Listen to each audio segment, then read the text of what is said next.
Good morning students. मैं Avdhesh Kumar Dikshit national inter college Azadpur Silvari से आपके समक्ष नया वीडियो प्रस्तुत कर रहा हूँ।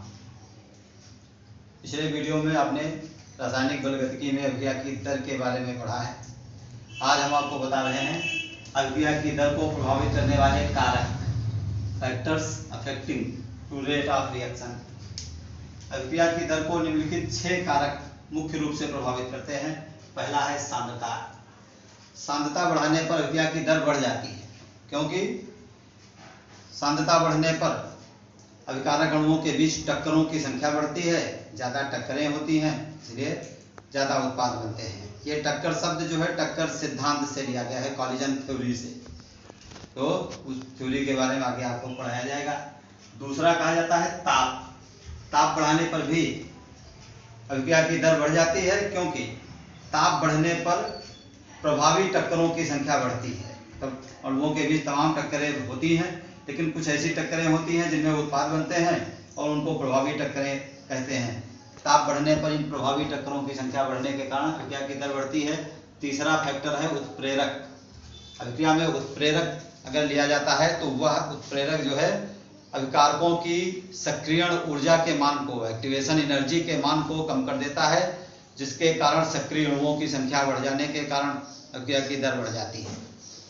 इन तीनों, सांद्रता के कारण भी, ताप के कारण भी, उत्प्रेरक के कारण भी अभिक्रिया की दर बढ़ती है। उसके बाद में चौथा कहा गया है अभिकारक अणुओं का पृष्ठ क्षेत्रफल अगर अधिक होता है तब भी अभिक्रिया की दर बढ़ जाती है।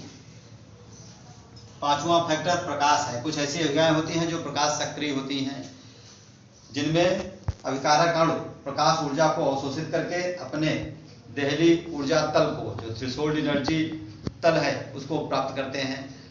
अतः ऐसी अभिक्रियाओं की दर प्रकाश की उपस्थिति में बढ़ जाती है। एक छठा फैक्टर कहा गया है अभिकारक अणुओं की प्रकृति। तो अभिकारक अणुओं की प्रकृति पर तो दर निर्भर ही करती है। इसमें 2 रिएक्शनें लिखी हैं। एक लिखी है 2NO + O2 = 2NO2, CH4 + 2O2 = CO2 + 2H2O। तो इसकी जो है 2NO2 जिसमें बना है, इसमें दर अधिक है, अधिक वेग है इसका। जो दूसरी रिएक्शन है इसका कम वेग है। तो कारण इसमें बताया गया कि NO के अणु में केवल एक ही NO बंध टूटता है, जिसके कारण वेग अधिक होता है। CH4 के अणु में 4 CH बंध हैं। इस वजह से 4 CH बंधों को तोड़ने में जो है अधिक एनर्जी की आवश्यकता होती है। इनका वियोजन आसानी से नहीं होता, जिसके कारण इसका वेग कम होता है। इसके बाद में दूसरा टॉपिक वेग नियम कहा गया है, या वेग समीकरण कहते हैं, रेट लॉ।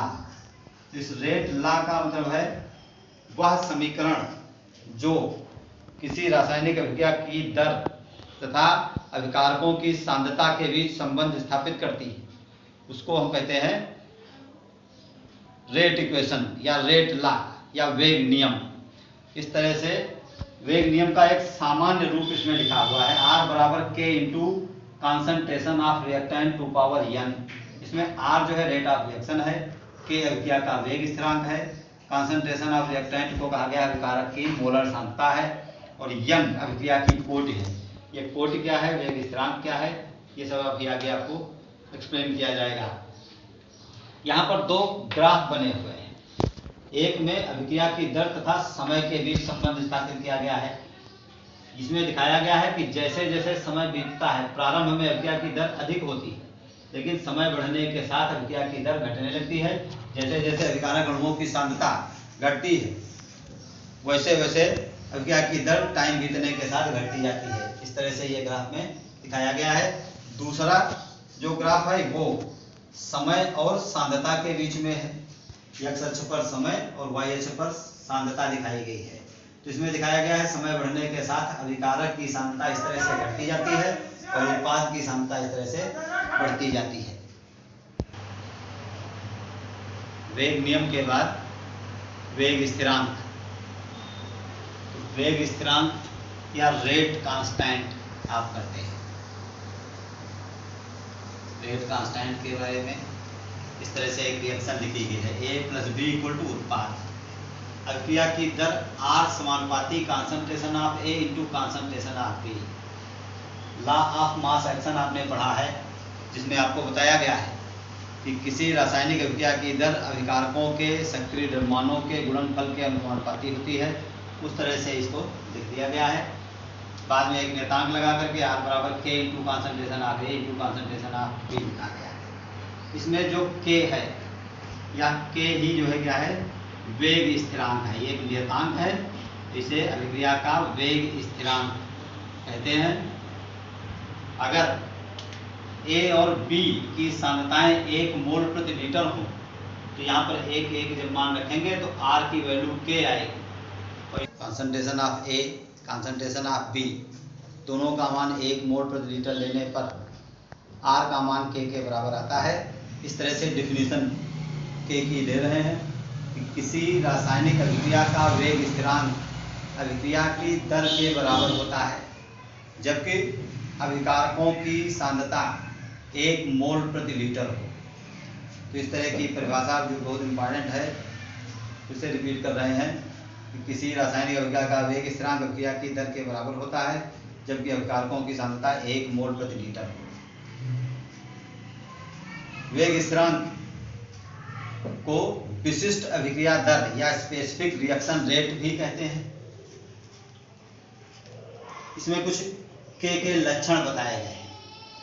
के लक्षणों का मतलब है, या के को प्रभावित करने वाले कारक भी आप कह सकते हैं, ताप से कहा गया।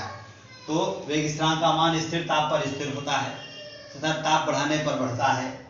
उत्प्रेरक की उपस्थिति में भी वेग स्थिरांक का मान बढ़ जाता है, इंक्रीज करता है। दाब और सांद्रता का वेग स्थिरांक पर कोई प्रभाव नहीं पड़ता है। इस तरह से कुछ ये प्रभाव बताए गए हैं।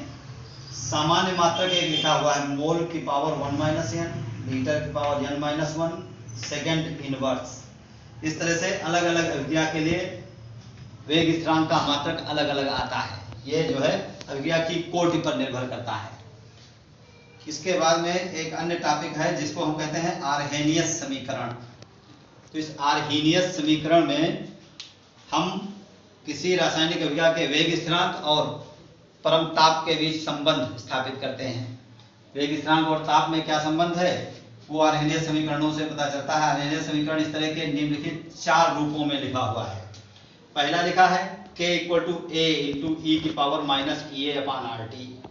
ये घातांक रूप में है। जब इसको लाग में लिखते हैं, लागार्थम रूप में लिखते हैं, तब ये इस तरह से हो जाता है। log to the base e के फॉर्म में इसको लिख दिया गया है। log K = log A - e/RT, log to the base e यहाँ पर है। अब इसको जब साधारण लाग में बदलते हैं तो तीसरा रूप प्राप्त होता है। log to the base e को log to the base 10 में चेंज करने के लिए 2.303 से मल्टीप्लाई करते हैं, तब ये इक्वेशन बनती है 2.303 log to the base 10K = 2.303 log A to the base 10 - e/RT। और 2.303 से दोनों साइड्स में डिवाइड करने पर हमको ये इक्वेशन, चौथा इक्वेशन प्राप्त होता है। तो इस तरह से ये चारों समीकरण जो है आर्हेनियस समीकरण है। और इन सबसे हमें पता चलता है कि T का मान बढ़ने पर K का मान बढ़ता है। किसी भी तरह से हम इसको देख सकते हैं। इसमें EA क्या है, तो कहेंगे इसमें संकेत लिखे हुए हैं।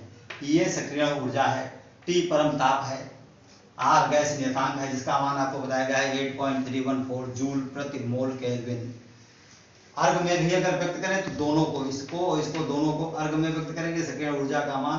तो इस तरह से दिया गया है। A जो है आर्हेनियस स्थिरांक है, इसको आवृत्ति गुणांक भी कहते हैं। एक और चीज होती है, इस EA/RT को संयुक्त रूप से बोल्ट्जमैन गुणांक भी कहते हैं। बोल्ट्जमैन फैक्टर भी इसको कहा जाता है। इस तरह से आर्हेनियस समीकरण के जो है रूप आपको बताए गए हैं।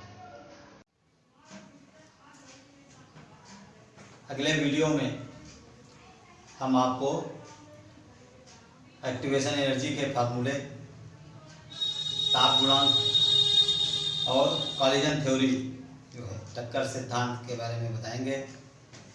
इसके साथ ही आपके अच्छे स्वास्थ्य की कामना करते हुए आज का वीडियो यहीं पर समाप्त करते हैं। धन्यवाद।